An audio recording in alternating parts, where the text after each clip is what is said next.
graça e a paz, minhas irmãs. Pode se sentar. Graças a Deus. Eu e o João estamos gratos porque o Senhor nos trouxe aqui, nos reuniu aqui nesse dia. Estamos revendo velhos amigos. E é tão bom quando a gente se sente em casa. É tão bom quando a gente está em família. E eu tenho aprendido de Deus que o corpo de Cristo é tão diverso. E essa diversidade é tão linda, tão preciosa, né? Meu joelho não é igual ao meu cotovelo, mas eles são necessários no corpo, né? E é tão bom a gente ver a liturgia do culto distinta, a maneira diferente que nós louvamos a Deus, mas adoramos o mesmo Deus, cremos no mesmo Deus, amamos a palavra de Deus, e isso é tão precioso, né? Essa diversidade. E algo que deixou meu coração muito encorajado foi esse momento que nós tivemos aqui com a próxima geração. Gente, é muito importante. Eu imagino que vocês já receberam lá, né, no encontro de vocês, no tempo de vocês, abundantemente, e que vocês sabem o que é se posicionar como mães, profetizando sobre essa geração, intercedendo, dobrando os joelhos, gente, porque os filhos de crentes, eles nascem num ambiente favorável, mas eles não nascem crentes. Deus não tem netos, Ele tem filhos. E os nossos filhos precisam conhecer o Deus a quem nós amamos e servimos. Então, você que é mãe, você que é pai, a gente desde pequeno traz esses meninos, a gente ensina a criança no caminho que ela deve andar, não é isso? Mas olha, nós proporcionamos um ambiente, mas quem convence os nossos filhos da justiça, do pecado e do juízo é o Espírito de Deus. E nós precisamos de dobrar os nossos joelhos. Se nós geramos com o ventre, agora nós precisamos gerar com os nossos joelhos, pedindo Espírito de Deus, apresenta Jesus aos nossos filhos, né? E a gente está vivendo um tempo tão desafiador, onde o inferno se levantou frontalmente contra essa geração, e eu não tenho dúvidas, eu não tenho nenhuma dúvida, de que o inferno está sentindo o cheiro do que vem por aí. Porque, se você observar o movimento bíblico, quando foi que Faraó mandou matar os bebês dos hebreus, os homens? Quando Moisés estava para nascer. Ele já sentiu o cheiro de alguma coisa que estava por vir. E ele libera um decreto de morte sobre aquela geração. Mas nada pode abortar ou matar o projeto de Deus. Bendito seja o Senhor. Nós, como mães, nós precisamos de nos lembrar do legado que nos deixou Joquebede, né? A gente não pode salvar os nossos filhos, a gente protege eles por um tempo. A gente não pode salvar os nossos filhos, mas a gente pode proporcionar, preparar o ambiente, o cesto, passar o betume da intercessão e colocar nas águas do Espírito e crer que o Senhor vai cumprir o propósito na vida dos nossos filhos, amém? Mesmo que tudo diga não, o Senhor é fiel e Ele zela pela sua palavra. Então, eu quero liberar uma palavra específica para você que é mãe e está com seu filho desviado do Evangelho. Minha querida, em nome de Jesus, não acredite nas mentiras do inferno. O seu filho foi consagrado ao altar. Então, ele pertence ao Senhor. O seu filho é propriedade do Senhor, porque eles foram consagrados no altar de Deus. E a nossa oração, Senhor, reivindica de volta o que é teu, em nome de Jesus. Amém? Não desanima não para de orar não, porque o Senhor não está surdo ao seu clamor. E o Senhor vai fazer o tiro sair pela culatra. Já vai arrepender da hora que ele foi mexer com seu filho. Porque vai virar um evangelista, um pastor, um missionário, cheio do poder de Deus. Em nome de Jesus. Amém? Creia. Continua na sua posição, orando, perseverando, jejuando, porque o Senhor não está surdo ao nosso clamor. Amém? E você que tem a alegria de ter os seus filhos na presença do Senhor, já crescidos, glorifique o Senhor por isso, continue orando por eles também. Senhor, fortalece, aprofunda as raízes. Não deixa o diabo fazer gracinha com eles, não. Né? Gente, quando a gente se torna mãe e pai, a gente não para de orar mais não, tá? Tem esse negócio, você casou, não ora. Não, agora você tem casa. Agora você ganhou mais gente para orar. Agora você ora por seu filho e sua nora. Sua filha e seu genro. Depois chega os netos, mais gente para orar. A gente só vai ganhando upgrade na intercessão. Amém? Eu queria que você abrisse a sua Bíblia em João capítulo 13. E eu fico tão feliz quando eu vejo o Espírito Santo de Deus alinhando, né? Quando eu entrei aqui, eu sentei ali, aí já veio o aval do Espírito. É isso mesmo que eu quero que você fale. Glória a Jesus, né? O Evangelho de João, capítulo 13. Você pode se colocar sobre os seus pés. Nós vamos ler a palavra do Senhor. A partir do verso 1, a palavra de Deus diz assim: antes da festa da Páscoa, sabendo Jesus que era chegada a sua hora de passar deste mundo para o Pai, tendo amado os seus que estavam no mundo, amou-os até o fim.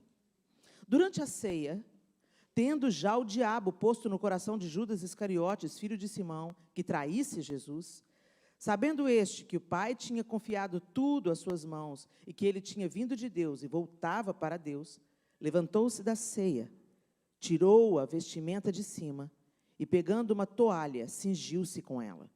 Em seguida, Jesus pôs água numa bacia e começou a lavar os pés dos discípulos e a enxugá-los com a toalha com que estava cingido. Quando se aproximou de Simão Pedro, este lhe perguntou: vai lavar os pés? Os meus pés, Senhor? Jesus respondeu: o que eu faço você não compreende agora, mas vai entender depois. Então Pedro disse: o Senhor nunca lavará os meus pés? Ao que Jesus respondeu: se eu não lavar, você não terá parte comigo. Então Pedro lhe pediu: Senhor, não somente os pés, mas também as mãos e a cabeça. Jesus respondeu: quem já se banhou não precisa lavar nada a não ser os pés, pois quanto ao mais está todo limpo, e vocês estão limpos, mas não todos. Pois ele sabia quem era o traidor, e foi por isso que disse: nem todos estão limpos. Depois de lhes ter lavado os pés, Jesus pôs de novo as suas vestimentas, e voltando-se à mesa, perguntou-lhes: vocês compreendem o que eu lhes fiz? Vocês me chamam de mestre e de Senhor, e fazem bem, porque eu o sou. Ora, se eu, sendo Senhor e mestre, lavei os pés de vocês, também vocês devem lavar os pés uns dos outros, porque eu lhes dei o exemplo, para que, como eu fiz, vocês façam também. Senhor, essa é a tua palavra. E nós te pedimos, ó Deus, que ela fale ao nosso coração, que o teu Espírito Santo nos revele, abra o nosso entendimento, a nossa mente humana, para que a gente não discirna apenas com o nosso cérebro, mas através do teu Espírito Santo, que é a revelação da tua palavra, entrando pelos nossos olhos, passando pelo nosso cérebro, desça ao nosso coração e mude a nossa atitude no nosso dia a dia. E assim que a nossa vida glorifique o teu nome, em cada escolha, em cada decisão, em cada maneira de viver. Em nome de Jesus, amém e amém. Pode se sentar. Gente, esse texto, ele sempre me desconcertou. Porque quando a gente vai estudar um pouco a cultura judaica, a gente entende, como já foi dito aqui, sem querer ser redundante, que lavar os pés aos convidados, aos visitantes, era o que oferecia um bom anfitrião. Um bom anfitrião, alguém que recebia o outro, a visita com honra, providenciava a lavagem dos pés. Por quê? Porque naquela época as pessoas usavam sandálias, as estradas eram pouco pavimentadas, algumas estradas do Império Romano tinham algum tipo de pavimento, de pedras, mas a maioria dos caminhos que eram percorridos eram caminhos de um terreno extremamente árido. Quem vai hoje em Israel percebe claramente como é o terreno, né? Como é a geografia naquele lugar. Então, tem muita terra, muito pedresco. Então, os pés ficam empoeirados. Se você está de sandália, os pés ficam empoeirados. As mesas eram baixas. Então, os pés ficavam, as pessoas se assentavam em almofadas, não em cadeiras da altura que a gente senta hoje. Elas se recostavam em almofadas e pequenos bancos que ficavam à beira de uma mesa que era baixa. Então, um bom anfitrião, ele providenciava o ambiente para que os seus visitantes tivessem os seus pés lavados. A gente vê um episódio parecido quando a gente vê aquela mulher chegando por detrás de Jesus e lavando os seus pés, com as lágrimas e enxugando com os cabelos. E quando Levi questionou por que aquilo estava acontecendo, ela fala assim: você não me lavou os pés. E ela não cessa de lavar os meus pés com as suas lágrimas. Você não me deu nenhum beijo, nenhum ósculo. E ela não cessa de beijar os meus pés. Então, a gente vê que era alguma coisa que fazia parte, né, de uma boa recepção, uma recepção afetuosa dentro de um ambiente. Mas não era só isso, gente. O escravo encarregado de lavar os pés aos visitantes não era apenas um servo na casa. Era o menor entre os servos da casa. Se já tinha um sistema de serviço, dentre aqueles funcionários, o menor servo, não era apenas o servo, mas o menor servo era aquele que lavava os pés. Por isso que para Pedro foi tão absurdo. O Senhor não pode me lavar os pés. O Senhor não vai me lavar os pés. Porque para ele era destoante, o Senhor é o Messias. O Senhor é o Filho do Deus vivo. Como é que o Senhor, com toda a autoridade e poder que o Senhor tem, você vai lavar os meus pés? É por isso que ele reagiu dessa forma. E Jesus deixa muito claro: se eu te não lavar, você não tem parte comigo. Tem alguma coisa aqui, Pedro, que eu quero que você entenda. Que você entenda o lugar que eu estou me colocando. Ele já sabia, como o texto está dizendo para a gente, e como foi dito também, que Judas Iscariotes estava sentado na mesa, mas nenhum texto bíblico, nenhuma tradução da Bíblia diz que Jesus só lavou o pé de 11. Ele lavou o pé dos 12. Pedro iria negá-lo pouco depois, Judas iria traí-lo pouco depois, mas ele se cingiu de uma toalha e lavou o pé dos 12. E, às vezes, eu ando em muitas denominações, a casa dos irmãos, diversos, e eu já vi essa experiência sendo repetida, não como foi um teatro aqui hoje, lindo o que foi feito aqui, mas, de fato, alguém querendo honrar a outra pessoa, então faz a cerimônia do lava-pés. Mas, gente, eu nunca vi um pastor ou um bispo lavando os pés de um zelador. E era mais ou menos isso que Jesus estava fazendo.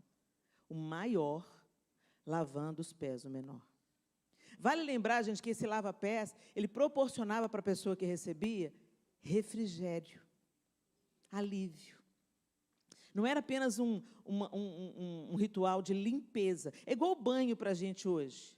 O banho não é só sobre limpeza, né, gente? O banho é sobre... que depois de um dia de trabalho, um dia exaustivo de trabalho, seu corpo está todo doído, você chega e toma um banho. Como aquilo te renova, não é isso? Você passou por uma viagem, vocês foram num acampamento, vocês foram mexidas de todas as formas, não é? Depois você chega em casa e toma um banho. Desmonta, né? Relaxa, é tão bom. Então, o lava-pés é semelhante ao nosso banho. Não tem a função só de te limpar, tem também a função de levar a você descanso, refrigério.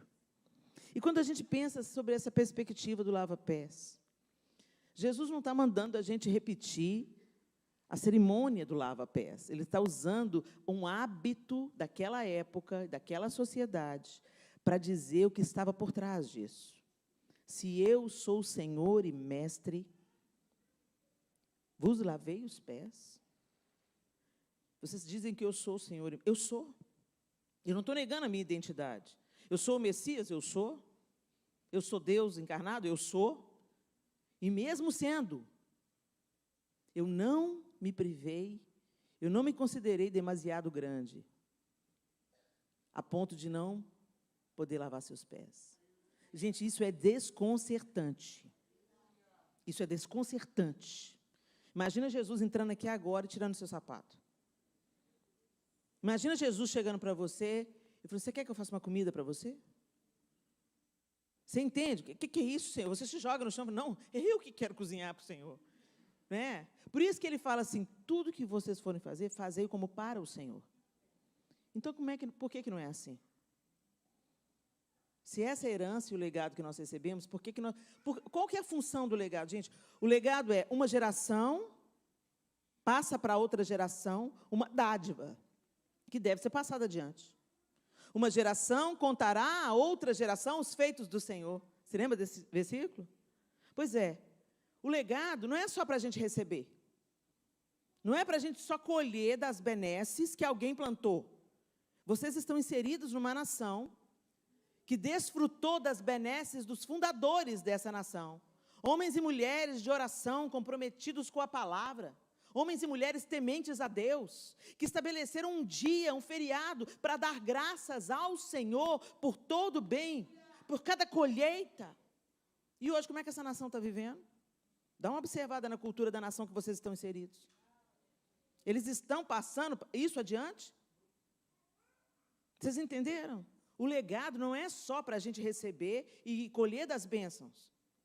O legado é para a gente aprender um princípio fundamental para a perpetuação daquilo que foi feito nas próximas gerações, para que outras gerações sejam também abençoadas. E aqui, gente, Jesus está frontalmente abalando uma estrutura infernal, o orgulho. Pensa comigo, Lúcifer já era grande, querubim da guarda ungido para cobrir, coberto de pedras preciosas. O texto de Ezequiel, o texto de Isaías descrevem um ser que andava sobre pedras afogueadas. Você já pensou o esplendor de Lúcifer, gente? O nome era Lúcifer, que hoje se tornou pavoroso para nós por causa daquilo que ele se tornou, Satanás. Mas Lúcifer, um anjo de extrema resplendor e luz. Querubim ungido para cobrir. E de repente não foi suficiente. E subiu ao coração dele o desejo de ser mais, de ser como Deus. Serei como Deus. Jesus fez o caminho contrário. Sendo Deus, se esvaziou, assumindo a forma de servo. Gente, durante os 30 primeiros anos de Jesus, ele foi quem? Ele foi filho, aprendiz de carpinteiro, primo, irmão, porque depois Maria teve outros filhos, Jesus tinha irmãos e irmãs, segundo o relato bíblico. Ele pertencia àquela pequena comunidade de Nazaré. Por que ele não tinha credibilidade em Nazaré? Porque na cabeça de um judeu, o Messias que Deus iria enviar, era um homem que iria ocupar o lugar de Salomão. Ele iria restituir a glória a Israel. Eles iriam voltar a ser um povo poderoso na terra. Era o Messias político. Era o Messias que iria arrancá-los do império, do domínio opressor de Roma. E aí vem Jesus. Algumas pregações equivocadas que eu já ouvi disseram que Jesus era poderoso e ele tinha em Cafarnaum casa de praia. Cafarnaum, gente, é uma aldeia de pescadores. As casas são minúsculas, 3x3, tem lá os resíduos, os restos arqueológicos, 4x4, 3x3. A casa era para se abrigar quando estava o frio, estava muito intenso. Normalmente as pessoas dormiam no telhado e usavam ali para estocar algum alimento ou guardar alguma coisa. As pessoas tinham muito pouco.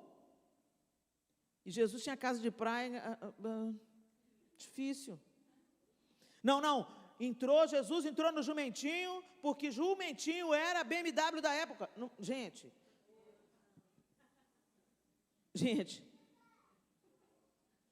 tinha os cavalos do Império Romano, as bigas. Você lembra das bigas do Império Romano? Pois é, gente. Ele podia ter nascido em Jerusalém, mas foi nascer em Belém e não tinha lugar para ele. Você acha que se Deus quisesse abrir um lugar para ele, né, na hospedaria, Deus não tinha aberto? Gente, mas ele foi em rota de colisão com Lúcifer. Ele nasceu e foi colocado no lugar que animal come. Depois ele teve que fugir para o Egito. Depois ele volta e se instala em Nazaré, passa a sua infância numa aldeia que devia ter na época entre 800 pessoas, poucas famílias em Nazaré. Depois, quando ele começa o seu ministério, ele vai para Cafarnaum, uma aldeia de pescadores. E a grande Jerusalém matou Jesus. Ele se esvaziou em tudo ele se esvaziou, para apresentar para a gente aqui, gente, ele estava a poucas horas da crucificação. Ele estava dando, sabe assim, vamos supor que você descubra que vai morrer. Você tem um diagnóstico, o Senhor já falou que não vai te curar, que não vai manifestar a glória, que está te trazendo para casa. Você sabe, você está ali nos seus últimos momentos. O que você faz? Você reúne a sua família, seus filhos, e vai dizer, vai acentuar, vai afirmar o que é mais importante. De todos os seus ensinamentos, o que você quer fixar. Se eu vivesse isso, eu ia chamar os meus filhos e falar, não há vida sem Deus. Não se apartem da única fonte que é Deus. Senão vocês estão condenados. Para o João eu ia falar, não arruma uma pericrente para casar. Busca do Senhor uma esposa. Gente, se a gente está no leito de morte, não é isso que a gente vai fazer? Pois é, Jesus está em dos seus últimos momentos com os seus discípulos. Ele está naquele último momento, antes da última ceia. Antes de partir o pão. E o que ele enfatiza? Se eu sou Senhor e Mestre, vos lavei os pés, façam vocês o mesmo. Ou seja, assuma o lugar do menor. Não tenha medo, gente.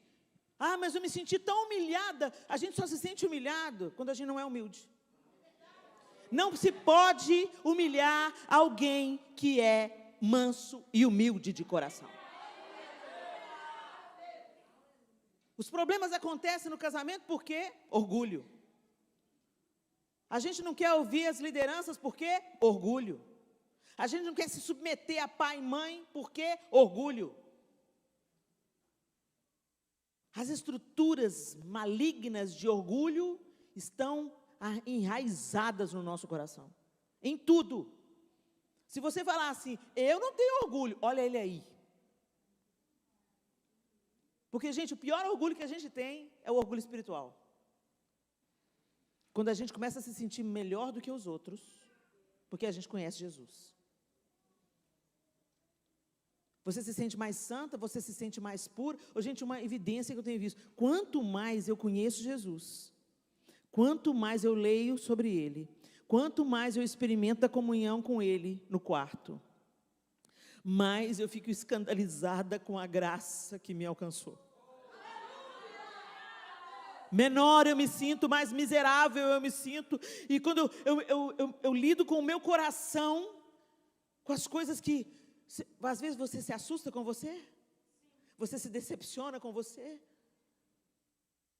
Graças a Deus que isso acontece.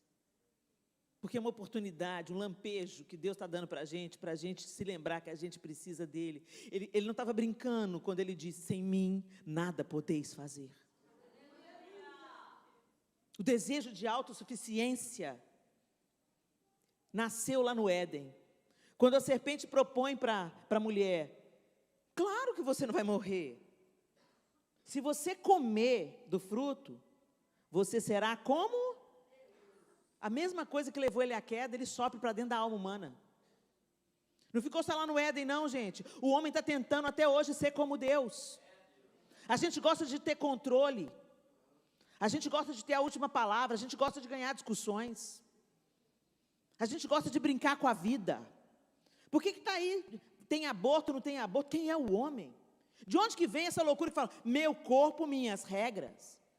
Seu corpo, suas regras? Você consegue dar vida para o seu cérebro? Você só acordou hoje e respirou pela misericórdia de Deus? A gente só existe pela graça e misericórdia de Deus. Mas como nós somos arrogantes.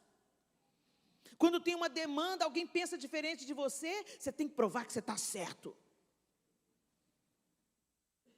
Quando você se encontra com uma criatura que ainda não teve a revelação da graça de Deus, você olha para ela de alto a baixo, sangue de Jesus tem poder. Gente, uma vez eu vi uma peça que nunca mais me saiu da cabeça. Na peça vinham trazer aquela mulher adúltera para Jesus. Era uma peça aqui dos Estados Unidos, eu vi num DVD, de muitos anos atrás. E ele estava fazendo um tanto de milagre. No meio dos milagres que Jesus estava fazendo, eles trazem aquela mulher adúltera que foi pega em flagrante adultério. E um detalhe, uma delicadeza da cena. Uma delicadeza da cena. Ela estava... claro que eles não colocaram isso no palco, né? Mas assim, o simples fato de uma mulher estar com o cabelo aparecendo naquela cultura, já denunciava que ela era uma mulher impura. Porque as mulheres cobriam o cabelo. Até hoje, naquela região, faz parte. O cabelo é considerado um apelo sensual. Então, o cabelo é escondido. Nos teatros aqui, a gente viu, todas as meninas estavam com a cabeça coberta, fazendo jus àquilo daquela cultura. Né? Então, cobre a cabeça, porque o cabelo é considerado um instrumento de sensualidade. Então, elas escondem o cabelo. As muçulmanas são assim até hoje. Porque a mesma raiz, Isaac, Ismael, mesma raiz. E algumas das judias hoje também escondem o cabelo. E aí, o que ele fez na peça? Quem estava representando Jesus, olha para aquela mulher, pega um pano e cobre a cabeça dela. Eu achei aquilo de uma delicadeza. E aí, aquilo me fez pensar em outra coisa. Quando a mulher adúltera, no texto, chega para Jesus, ele vai escrever na areia. A Bíblia não fala o que ele escreveu, por que ele foi escrever na areia. Tem várias especulações, né? Por que ele estava escrevendo? Será que ele estava escrevendo? Alguns dizem que ele podia estar escrevendo os pecados daqueles homens que estavam ali, acusando aquela mulher. Eu já ouvi também que algumas pessoas falavam que ele estava escrevendo a lei de Moisés, que falava sobre isso. O fato, gente, é o seguinte: essa mulher foi pega em flagrante adultério. Quem trouxe a mulher devia ter trazido o homem também. Porque a lei de Moisés era apedrejar os dois. Mas trouxeram só a mulher. Aí Jesus já sacou que aqueles caras estavam armando para ele. E o texto diz que eles estavam armando para Jesus, porque vamos ver se ele vai ter coragem de fazer algo contrário à lei de Moisés, certo? E aí, gente, essa mulher, vocês acham que eles tiveram preocupação se essa mulher estava vestida, se ela estava coberta, se ela estava com dignidade? Não. Eles queriam fazer um escândalo, eles queriam atrair a multidão, eles queriam que todo mundo se chegasse para Jesus ser confrontado na lei. Então, toda vez que eu imagino essa mulher, eu imagino ela com os cabelos aparentes, eu imagino essa mulher até com, sabe, com as cobertas que ela puxou da cama. Eu imagino ela envergonhada, eu imagino ela apavorada, porque ela sabia que ia morrer. Não foi uma suspeita, foi flagrante. Eu fico imaginando que ela estava com os ombros à mostra, com o cabelo solto. Quando Jesus vê a cena, e ele faz isso, tirou a atenção deles e pôs atenção no que ele estava fazendo. Gente, eu não me canso de pensar que ele estava dando um tempo para ela respirar e se recompor. É a cara de Jesus fazer isso. Ele não olhou para ela. Imediatamente ele tirou os olhos dela e começou a escrever alguma coisa no chão, o que chamou a atenção dos olhares de todos os outros homens que podiam estar também com o olho nela.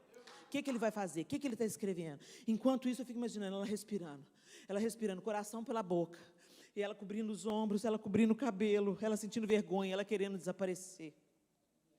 É a cara de Jesus fazer isso, não é, gente? Naquele grande dia eu vou perguntar para ele: o que foi que aconteceu, Jesus? Me deixa eu ver a cena de novo? Ai, gente, tem tanta coisa que eu quero. O que foi que você conversou com Zaqueu? O que foi que o senhor falou para ele? Porque o cara era ladrão corrupto. Foi distribuindo dinheiro, pagando a dívida com todo mundo. O que rolou, Jesus? Tem algumas coisas, gente, que não são claras, mas a gente sabe claramente que Jesus se misturava. Nós somos santos, onde a gente for. Não era o povo que mudava Jesus, era Jesus que mudava o povo. Tem uns crentes meia boca aí que falam assim: não, eu vou lá para boate para evangelizar. Vai nada, você vai lá para ser tentado, meu irmão. Estou falando disso não, gente. Eu estou falando que a maneira de nós passarmos adiante o legado que Jesus nos deixou, sermos testemunhas dele, servindo àqueles que aparentemente são menores do que a gente. Porque, na verdade, não são, né, gente? Naquele caso de Jesus ali, era aquilo tudo mesmo. Ele, o Senhor, lavando o pé de Pedro, de Judas e de nós todos. Absurdo mesmo. Mas nós somos tudo do mesmo material. A nossa diferença com aqueles que ainda não conhecem Jesus é que nós conhecemos Jesus. Então a gente tem consciência do amor e também consciência do pecado. Então a gente não brinca mais com ele. Agora, quem está na escuridão enxerga alguma coisa, gente? Quem está na escuridão não enxerga nada. Eu me lembro da minha mãe, quando nós nos convertemos. Ela saiu do trabalho. Minha mãe não trabalhava para ter carreira. Minha mãe trabalhava para ajudar meu pai para comida dentro de casa. Tinha um culto de terça-feira na igreja. Ela trabalhou o dia todo, saiu do trabalho e foi para o culto. Quando chegou no culto, começou a cantar o louvor, os louvores, aquela presença santa de Deus veio. E ela falou assim: os meus olhos se abriram. Quando eu olhei para mim, eu achei que eu estava nua. Eu estava com uma blusa decotada, que eu sempre usava, que eu tinha tempos. Eu estava com uma calça jeans toda apertada no corpo, e eu não me dava conta que aquilo era indecente. Eu não me dava conta. Mas as escamas dos meus olhos saíram, e eu vi, ninguém foi me falar, ninguém foi me corrigir, o Espírito de Deus me mostrou. E ela falou assim: a minha vontade era de sair correndo, de tão envergonhada que eu estava. Esse é o poder da obra do Espírito. Ele transforma de dentro para fora, e é definitivo. É definitivo. Nós vivemos num tempo onde a gente se adequa. E é do ser humano, gente. Não é uma maldade em si. É uma coisa inconsciente. Todas as vezes que você entra num grupo de pessoas, você observa, sem ser consciente, o código de ética daquele grupo. Então você começa a perceber o que é aceitável, o que não é aceitável. O que é legal, o que é condenado, e você adota o código de ética. Daqui a pouco você começa a adotar até a palavra. Você já viu um tanto de não crente falando misericórdia? É ou não é? Pode ter certeza, ele não é crente, mas alguém na casa dele é, ou ele trabalha com algum crente. Porque é assim, a gente se expõe ao ambiente, a gente vai absorvendo. Por isso que a gente tem que vigiar. Jesus estava em todo lugar. Era um barco que navegava por todas as águas, mas a água não entrava dentro dele. Porque o que afunda o barco é o que entra dentro, a água que entra dentro. Então você pode transitar, você pode trabalhar, você pode servir em qualquer ambiente, em qualquer casa. Mas é você que muda o ambiente, você é que é o sal, você é que é a luz. A luz é que quebra a escuridão. Vocês estão entendendo, gente? É tão importante a gente saber isso. E o que está acontecendo hoje? Nós não vivemos o legado que recebemos porque passamos por uma obra externa apenas. A gente olha o grupo, se adequa ao grupo, mas não foi uma mudança de dentro para fora. Então você continua na igreja, mas você continua fofocando. Você está na igreja há 10, 15 anos, mas continua odiando. Você continua tendo desejo de vingança.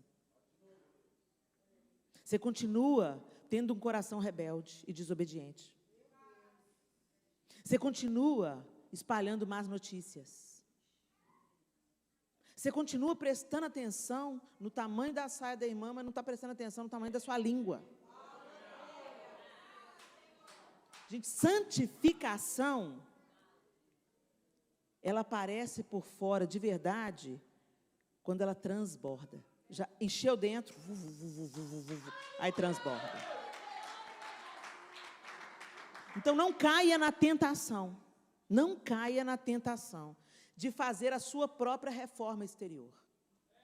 Dependa de Deus. Deixa esse legado te alcançar. A humildade talvez seja uma das coisas mais difíceis da gente desenvolver. E por isso que a gente anda tão cansado. Jesus fala assim: vinde a mim, todos vós que estáis cansados e sobrecarregados, eu vos aliviarei. Mas ele não para aí. E aprendei de mim, que sou manso e humilde de coração. Pior coisa é a falsa humildade. Parece, mas não é. A pessoa vem assim, ô pastor, eu quero servir, o que eu posso fazer? Posso decorar, pastor? Eu tenho um dom, eu decoro, quero decorar. Ô irmã, você pode fazer isso? Claro, pastor, 6 da manhã. E 6 da manhã ela está aqui mesmo. Ela vem, ela faz tudo, ela adorna, ela ensaia, ela canta, ela faz e acontece. Quando chega lá na casa dela, onde é um ambiente comum, ordinário, não tem ninguém olhando para ela, fazendo o que ela está fazendo, o marido chega e fala, "Seu bem, põe a comida para mim lá no microwave, por favor." Ah, pelo amor de Deus, trabalhei o dia inteiro, estou exausto, fiquei o dia inteiro na igreja, trabalhei tanto lá, não sou empregada não, vai aí, se vira aí, ó.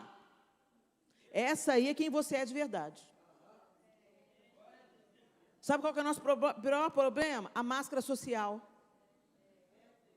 A gente parece ser o que não é. Parece ser mansa. Parece ser mansa. Paz do Senhor. Fala até baixinho. Paz do Senhor, irmão. O filho do pastor sobe no seu sofá, você fala assim, ô bem, desce daí. Neném, vem cá, desce daí, neném. Senão você cai e faz dodói. Aí o seu filho da mesma idade, o pastor vai com a família dele embora. Aí o seu filho da mesma idade gostou da ideia do garoto do pastor, sobe no sofá e começa, desce daí agora! Sabe quanto custou esse sofá? Vem aqui, menino. Essa aí que você é de verdade.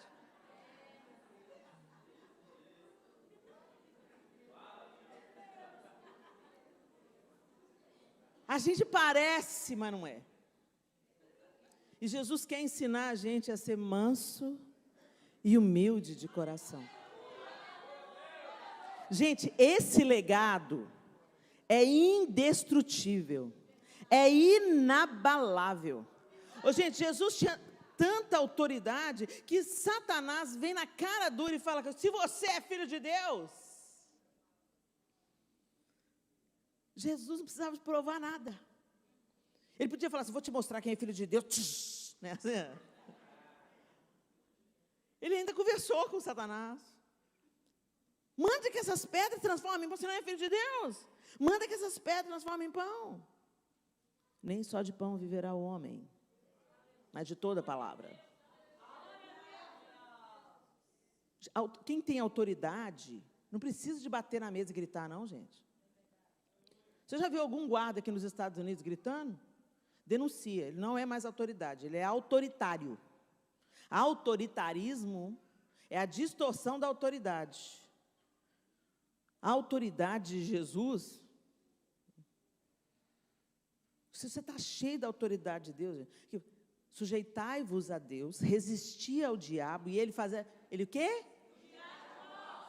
Você não precisa nem de gritar para ele. É só você entrar no ambiente, se você está cheio de Deus, que ele vai lá vem ela para me perturbar.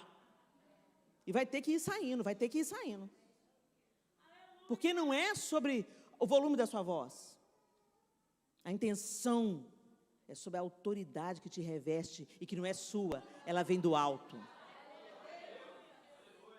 Quando Satanás encheu o pacote, Jesus falou assim, basta, retira-te. E ele fez o quê? Obedeceu. Isso é autoridade. O guarda chega e só põe o carro aqui atrás de você, né? Se a polícia entrou atrás do seu carro, o que você faz? Imediatamente. Se ele fez, o negócio já ficou ruim. Aí você já começa a tremer as pernas, não é? Isso é o quê? Autoridade. E no mundo espiritual, é algo semelhante assim que a gente pode ser. Mas a gente vai ter que se despir do velho homem, da vontade de ter razão, dos gritos, do dedo na cara, do desejo de vingança, porque o legado que nós recebemos e que nós precisamos ensinar à próxima geração é humildade e mansidão. Quem é humilde e quem é manso serve naturalmente. Vê um problema, opa, está precisando de mim ali. E ele não precisa de postar no Instagram. Ele não precisa da aprovação do pessoal.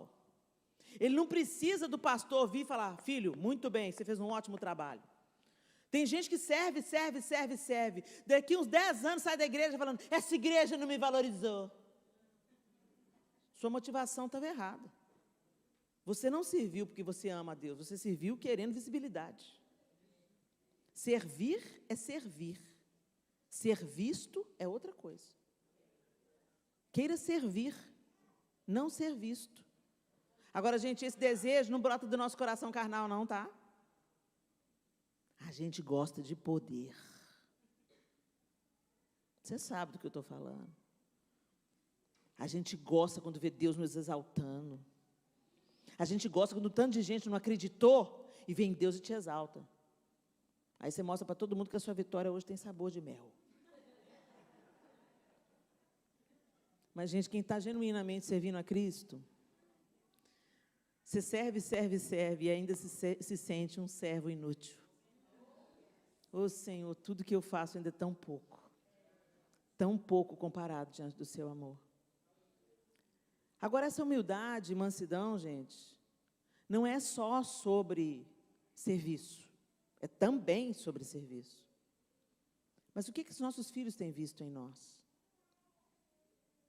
Às vezes você é uma mãe maravilhosa aqui na igreja, um pai maravilhoso aqui na igreja, mas em casa é omisso.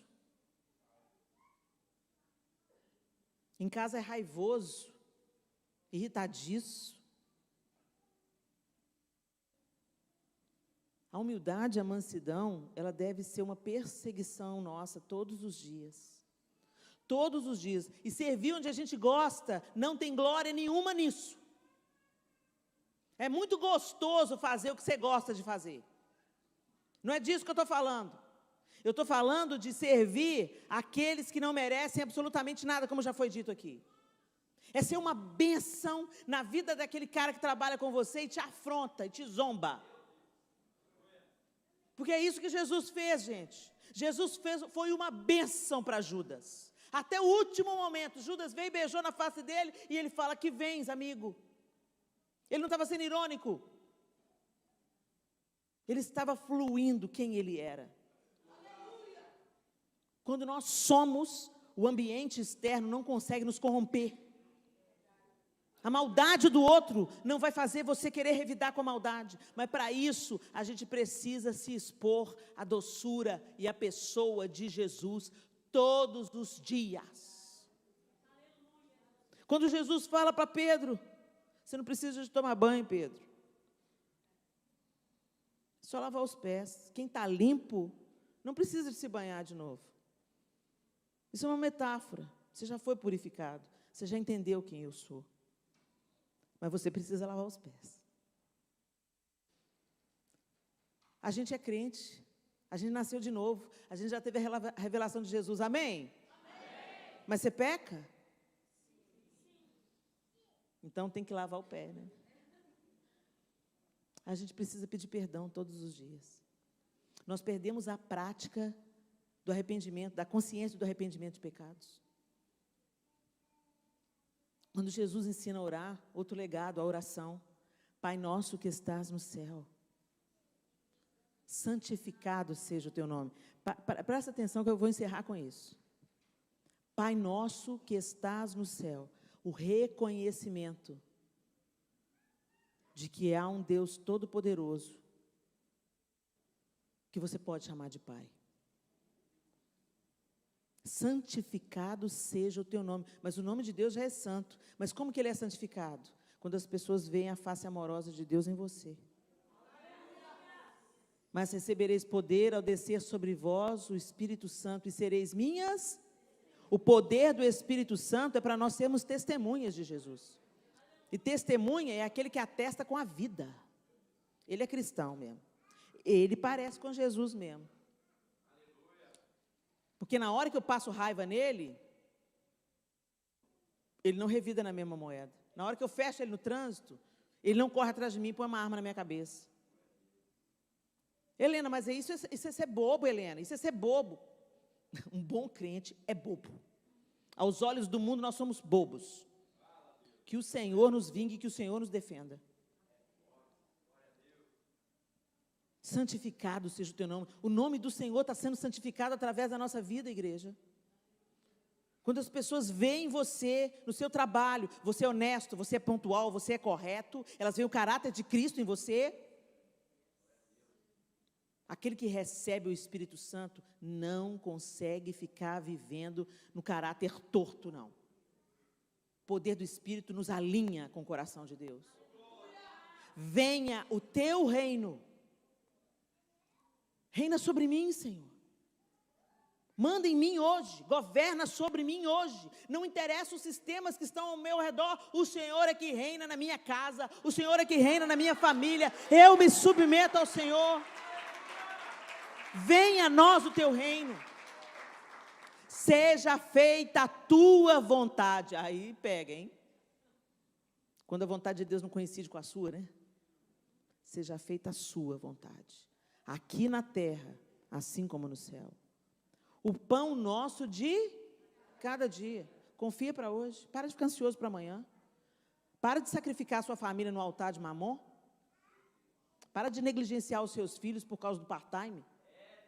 Para de entrar no sistema do hamster, que faz você trabalhar e não construir nada. Não constrói nada, a família fica arrebentada, porque entrou no padrão de Mamon.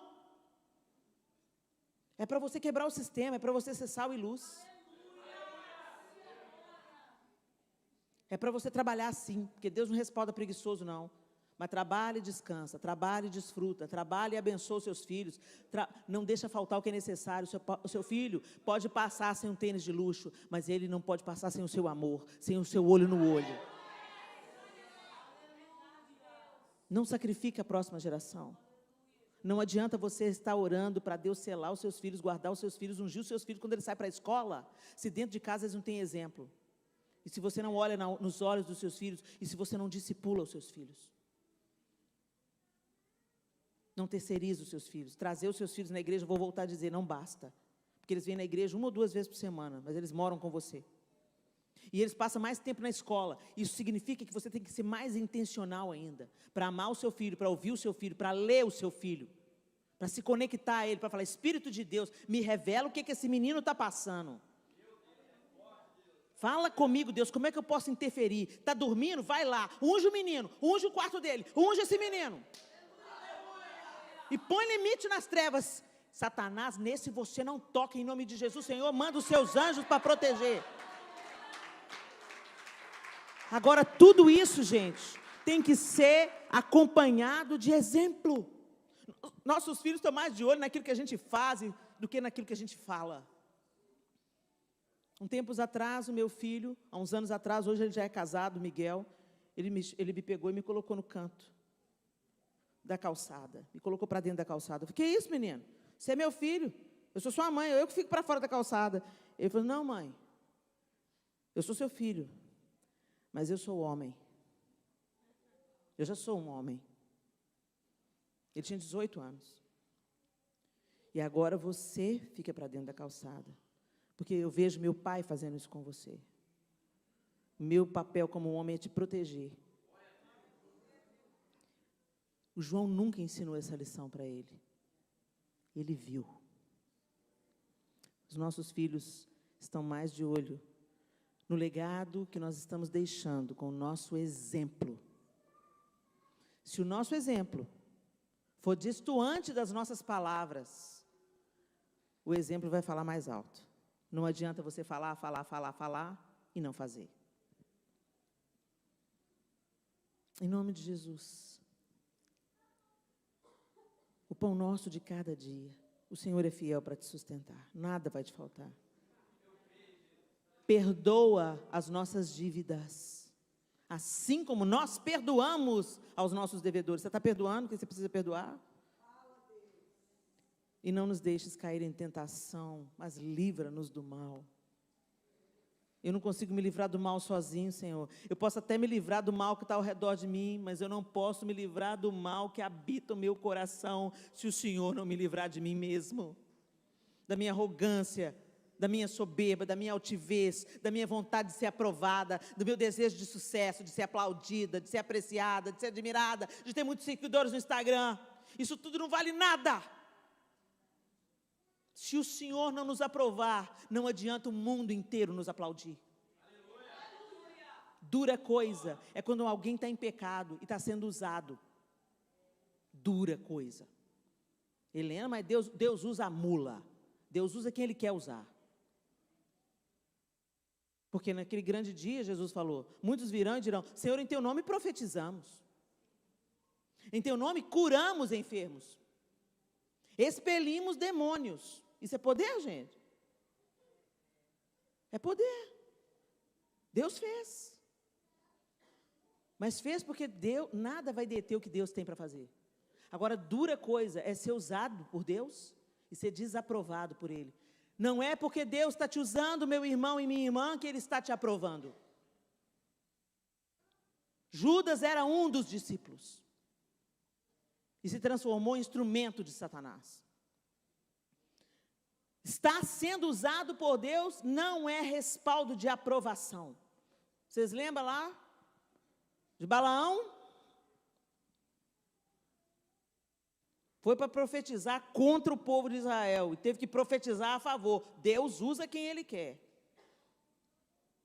Não se engane. Jesus nos alertou. Não pense você, porque você está profetizando em meu nome, está curando enfermo em meu nome, está expulsando o demônio em meu nome, que eu te conheço. Que a gente se volte para esse legado indescritível, constrangedor. O servo fiel, ele vem como rei poderoso, mas o legado que ele nos deixou é o legado do Cordeiro. Manso, humilde, servo. E foi por isso que Deus o exaltou soberanamente. Portanto, se existe alguma exortação em Cristo, alguma consolação de amor, alguma comunhão do Espírito, se há profundo afeto e sentimento de compaixão, então completem a minha alegria, tendo o mesmo modo de pensar, tendo o mesmo amor e sendo unidos de alma e mente. Não façam nada por interesse pessoal ou vaidade, mas por humildade, cada um considerando os outros superiores a si mesmo, não tendo em vista somente os seus próprios interesses, mas também os dos outros. Tenham entre vocês o mesmo modo de pensar de Cristo Jesus, que mesmo existindo na forma de Deus, não considerou o ser igual a Deus algo que deveria ser retido a qualquer custo. Pelo contrário, Ele se esvaziou, assumindo a forma de servo, tornando-se semelhante aos seres humanos, e reconhecido em figura humana, Ele se humilhou, tornando-se obediente até a morte, e morte de cruz. E por isso, também Deus o exaltou sobremaneira, e lhe deu o nome que está acima de todo nome, para que ao nome de Jesus se dobre todo joelho nos céus, na terra e debaixo da terra, e toda língua confesse que Jesus Cristo é o Senhor, para a glória de Deus Pai. Esse é o nosso legado. Que Deus abençoe vocês.